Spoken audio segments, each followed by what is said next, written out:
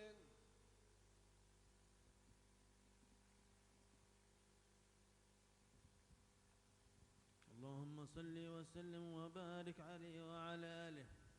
ولقد أشرت لنعت من أوصافه تحيي القلوب تهيج الأشيان والله قد أثنى عليه فما يساوي القول منا ويكون ثنانا لكن حبا في السرار قد دعا لمديح صفوة ربنا وحدانا وإذ امتزجنا بالمودة ها هنا نرفع أيدي فقرنا ورجانا للواحد الأحد العلي إلهنا متوسلين بمن إليه دعانا مختاره وحبيبه وصفيه زين الوجود به الإله حبانا يا ربنا يا ربنا يا ربنا بالمصطفى اقبلنا يجب دعوانا أنت لنا يا ذخرنا في هذه الدنيا وفي أخرانا أصلح لنا الأحوال واغفر ذنبنا ولا تؤاخذ ربي إن أخطانا واسلك بنا في نهج طه المصطفى ثبت على قدم الحبيب خطانا أرنا بفضل منك طلعة أحمد في بهجة عين الرضا ترعانا واربط به في كل حال حبلنا وحبال من ودى ومن والانا والمحسنين ومن أجاب نداءنا وذوي الحقوق وطالبا أوصانا والحاضرين وساعيا في جمعنا ها نحن بين يديك أنت ترانا ولقد رجوناك فحقق سؤلنا واسمع بفضلك يا سميع دعانا وانصر بنا سنة طه في بقاع الأرض واقمع كل من عادانا وانظر إلينا واسقنا كاس الهنا واشفي وعافي عاجلا مرضانا واقضي لنا الحاجات واحسن ختمنا عند الممات وأصلحا عقبانا يا رب واجمعنا وأحبابا لنا في دارك الفردوس يا رجوانا يا رب واجمعنا وأحبابا لنا في دارك الفردوس يا رب واجمعنا وأحبابا لنا في دارك الفردوس يا رجوانا بالمصطفى صل عليه وآله ما حركت ريح الصبا أغصانا سبحان ربك رب العزة عما يصفون وسلام على المرسلين والحمد لله رب العالمين.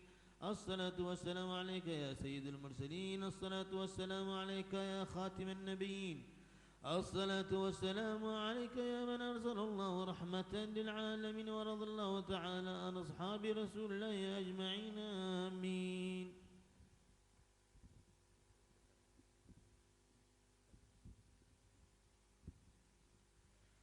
بسم الله الرحمن الرحيم.